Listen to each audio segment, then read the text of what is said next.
Павел Петрович Бажов. Серебряное копытце.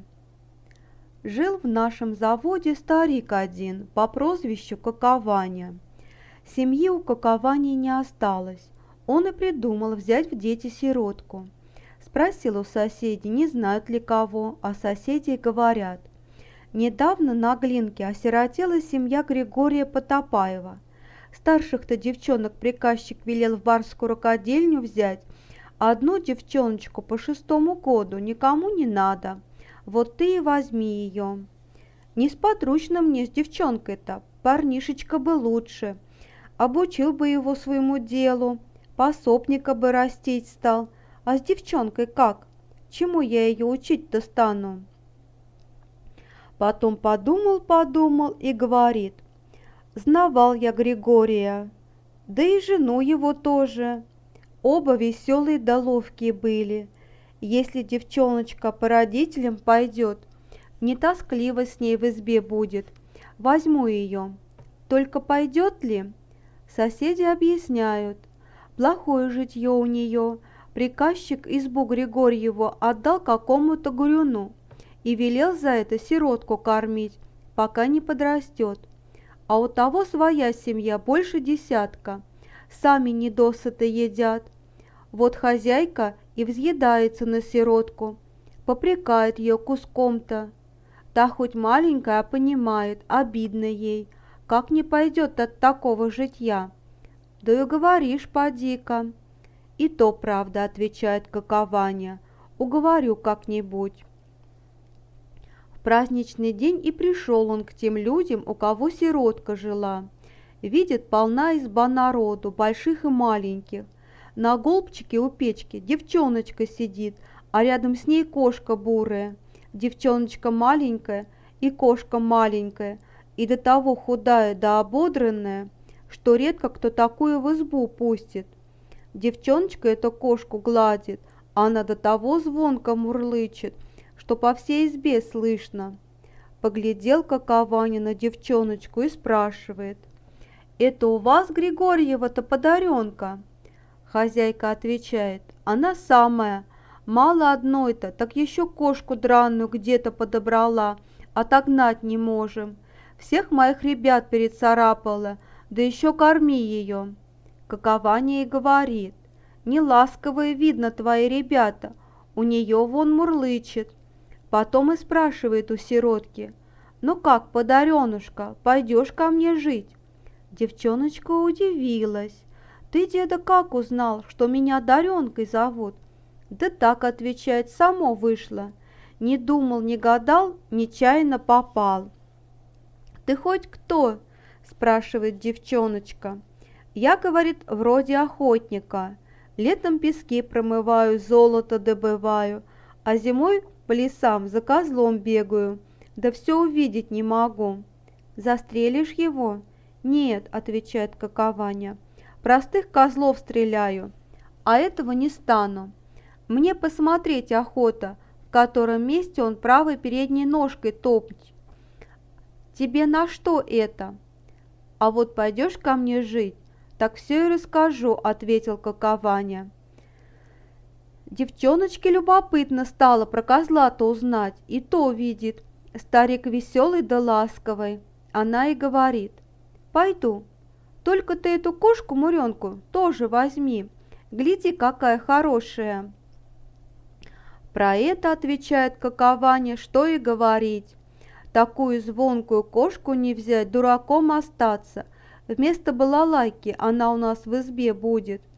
Хозяйка слышит их разговор, рада радехонька, что Какованя сиротку к себе зовет. Стала скорее Даренкины пожитки собирать. Боится, как бы старик не передумал. Кошка будто тоже понимает весь разговор. Трется у ног-то да мурлычет: «Правильно придумал, правильно». Вот и повел Какованя сиротку к себе жить. Сам большой да бородатый, а она махонькая и носишка пуговкой. Идут по улице, и кошчонка ободранный за ними попрыгивает. Так и стали жить вместе. детка Ваня, сиротка Даренка да кошка Муренка. Жили-поживали, добра много не наживали, а на житье не плакались, и у всякого дела было. Ваня с утра на работу уходил, Даренка в избе прибирала, похлебку да кашу варила, а кошка Муренка на охоту ходила, мышей ловила. К вечеру соберутся и весело им. Старик был мастер сказки сказывать. Даренка любила те сказки слушать, а кошка Муренка лежит да мурлычет. Правильно говорит, правильно. Только после всякой сказки Даренка напомнит. Деда, про козла скажи, какой он? Ваня отговаривался сперва, потом и рассказал. Тот козел особенный, у него на правой передней ноге серебряное копытце. В каком месте топнет этим копытцем, там и появится дорогой камень. Раз топнет – один камень, два топнет – два камня, а где ножкой бить станет, там груда дорогих камней. Сказал это, да и не рад стал. С той поры у Даренки только и разговору, что об этом козле. «Деда, а он большой?» Рассказал ей Ваня, что ростом козел не выше стола, ножки тоненькие, головка легонькая. А Даренка опять спрашивает: «Деда, а рожки у него есть?» «Рожки-то, — отвечает, — у него отменные. У простых козлов на 2 веточки, а у него на 5 веток». «Деда, а он кого ест?» «Никого, — отвечает, — не ест. Травой да листом кормится. Ну, сено тоже зимой в стажках подъедает». «Деда, а шерстка у него какая?» «Летом, — отвечает, — буренькая, как вот у Муренки нашей, а зимой серенькая». «Деда, а он душный?» Ваня даже рассердился. «Какой же душный? Это домашние козлы такие бывают, а лесной козел, он лесом и пахнет». Стал осенью Ваня в лес собираться. Надо было ему поглядеть, в которой стороне козлов больше пасется. Даренка и давай проситься: «Возьми меня, деда, с собой. Может, я хоть издалека того козлика увижу». Ваня объясняет ей: «Сдалека ты его не разглядишь. У всех козлов осенью рожки есть. Не разберешь, сколько на них веток. Зимой вот дело другое. Простые козлы безрогие ходят, а этот, серебряное копытце, всегда с рожками, хоть летом, хоть зимой. Тогда его сдалека признать можно». Этим и отговорился. Осталась Даренка дома, а Ваня в лес ушел. Дней через 5 воротился Ваня домой, рассказывает Даренке: «Ныне в Полдневской стороне много козлов пасется, туда и пойду зимой». «А как же, — спрашивает Даренка, — зимой-то в лесу ночевать станешь?» «Там, — отвечает, — у меня зимний балаган у покосных ложков поставлен. Хороший балаган, с очагом, с окошечком, хорошо там». Даренка опять спрашивает: «Серебряное копытце в той же стороне пасется? Кто его знает, может, и он там». Даренка тут и давай проситься: «Возьми меня, деда, с собой, я в балагане сидеть буду. Может, серебряное копытце близко подойдет, я и погляжу». Старик сперва руками замахал: «Что ты, что ты? Статочное ли дело зимой по лесу маленькой девчонке ходить? На лыжах ведь надо, а ты не умеешь. Угрузнешь в снегу-то, как я с тобой буду, замерзнешь еще». Только Даренка никак не отстает: «Возьми, деда, на лыжах-то я маленько умею». Ваня отговаривал, потом и подумал про себя: сводить разве? Раз побывает, в другой не запросится. Вот он и говорит: «Ладно, возьму, Только чур в лесу не реветь и домой до времени не проситься. Как зима в полную силу вошла, стали они в лес собираться. Уложил Какованя на ручные санки сухарей 2 мешка, припас охотничий и другое, что ему надо. Даренка тоже узелок себе навязала, лоскуточка взяла, кукле платье шить, ниток клубок, иголку, да еще и веревку. Нельзя ли, думает, этой веревкой серебряное копытце поймать? Жаль Даренке кошку свою оставлять, да что поделаешь. Гладит кошка-то на прощание, разговаривает с ней. Ты, Муренка, с дедом в лес пойдем, а ты дома сиди, мышей лови. Как увидим серебряное копытце, так и воротимся. Я тебе тогда все расскажу. Кошка лукаво посматривает, а сама мурлычет. Правильно придумала, правильно. Пошли Какованя с Даренкой, все соседи дивуются. Из ума выжился старик, такую маленькую девчонку в лес зимой повел. Как стали Какованя с Даренкой из завода выходить, слышат, собачонки что-то сильно забеспокоились. Такой лай да визг подняли, будто зверя на улицах увидали. Оглянулись, а эта Муренка серединой улицы бежит, от собак отбивается.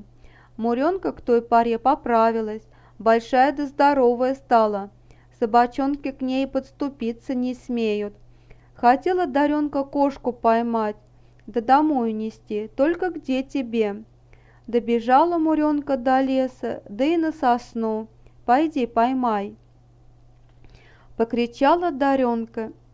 Не могла кошку приманить. Что делать? Пошли дальше. Глядят, Муренка стороной бежит. Так и до балагана добрались. Вот и стало их в балагане 3. Даренка хвалится. Веселее так-то. Какованя поддакивает. Известно веселее. А кошка Муренка свернулась клубочком у печки и звонко мурлычет. Правильно говоришь, правильно. Козлов в ту зиму много было. Это простых-то. Какованя каждый день то одного, то 2 к балагану притаскивал. Шкурок у них накопилось, козлиного мяса насолили, на ручных санках не увезти. Надо было в завод за лошадью сходить. Да как Даренку с кошкой в лесу оставить? А Даренка попривыкла в лесу-то. Сама говорит старику: «Деда, сходил бы ты в завод за лошадью, надо ведь солонину домой перевезти». Какованя даже удивился. «Какая-то у меня разумница Дарья Григорьевна, как большая рассудила. Только забоишься, поди, одна-то». «Чего, — отвечает, — бояться? Балаган у нас крепкий, волкам не добиться, и Муренка со мной, не забоюсь. А ты поскорее ворочайся все-таки». Ушел Какованя, осталась Даренка с Муренкой. Днем-то привычно было без Каковани сидеть, пока он козлов выслеживал. Как темнеть стало, запобаивалась. Только глядит, Муренка лежит спокойнёхонько, Даренка и повеселела. Села к окошечку, смотрит в сторону покосных ложков и видит, по лесу какой-то комочек катится. Как ближе подкатился, разглядела. Это козел бежит. Ножки тоненькие, головка легонькая, а на рожках по 5 веточек. Выбежала Даренка поглядеть, а никого нет. Воротилась, да и говорит: «Видно, задремала я, мне и показалось». Муренка мурлычет. «Правильно говоришь, правильно». Легла Даренка рядом с кошкой, да и уснула до утра. Другой день прошел, не воротился Какованя. Скучненько стало Даренке, а не плачет. Муренку гладит да приговаривает: «Не скучай, Муренушка, завтра деда непременно придет». Муренка свою песенку поет. «Правильно говоришь, правильно». Посидела опять Даренушка у окошка, полюбовалась на звезды, Хотела спать ложиться. Вдруг по стенке топоток прошел. Испугалась Даренка, а топоток по другой стене. Потом по той, где окошечко, потом где дверка, а там и сверху запостукивала. Негромко, будто кто легенький да быстрый ходит. Даренка и думает, не козел ли тот вчерашний прибежал? И до того ей захотелось поглядеть, что и страх не держит. Отворила дверку, глядит, а козел тут, вовсе близко. Правую переднюю ножку поднял, вот топнет, а на ней серебряное копытце блестит, и рожки у козла о 5 ветках. Даренка не знает, что ей делать, да и манит его, как домашнего. Мека, мека. Козел на это как рассмеялся, повернулся и побежал. Пришла Даренушка в Балаган, рассказывает Муренке. Поглядела я на серебряное копытце, и рожки видела, и копытце видела. Не видела только, как тот козлик ножкой дорогие камни выбивает. Другой раз, видно, покажет. Муренка, знай, свою песенку поет. Правильно говоришь, правильно. 3-й день прошел, а все какований нет. Вовсе затуманилась Даренка, слезки запокапывали. Хотела с Муренкой поговорить, а ее нету. Тут вовсе испугалась Даренушка, из балагана выбежала кошку искать. Ночь месячная, светлая, далеко видно. Глядит Даренка, кошка близко на покосном ложке сидит, а перед ней козел. Стоит, ножку поднял, а на ней серебряное копытце блестит. Муренка головой покачивает, и козел тоже, будто разговаривают. Потом стали по покосным ложкам бегать. Бежит козел, остановится, и давай копытцем бить. Муренка подбежит, козел дальше отскочит, и опять копытцем бьет. Долго они так-то по покосным ложкам бегали, не видно их стало. Потом опять к самому балагану воротились. Тут спрыгнул козел на крышу и давай по ней серебряным копытцем бить. Как искры из-под ножки-то камешки посыпались, красные, голубые, зеленые, бирюзовые, всякие. К этой поре как раз какование вернулся. Узнать своего балагана не может. Весь он как ворох дорогих камней стал. Так и горит, переливается разными огнями. Наверху козел стоит и все бьет да бьет серебряным копытцем, а камни сыплются да сыплются. Вдруг Муренка скок туда же, встала рядом с козлом, громко мяукнула, и ни Муренки, ни серебряного копытца не стало. Какованя сразу полшапки камней нагреб, да Даренка запросила: «Не тронь деда, завтра днем еще на это поглядим». Какованя и послушался. Только к утру-то снег большой выпал, все камни и засыпало. Перегребали потом снег-то, да ничего не нашли. Но им и того хватило, сколько Какованя в шапку нагреб. Все бы хорошо, да Муренку жалко. Больше ее так и не видали. Да и серебряный копытце тоже не показался, потешил раз и будет. А по тем покосным ложкам, где козел скакал, люди камушки находить стали, зелененькие больше, хризолитами называются. Видали?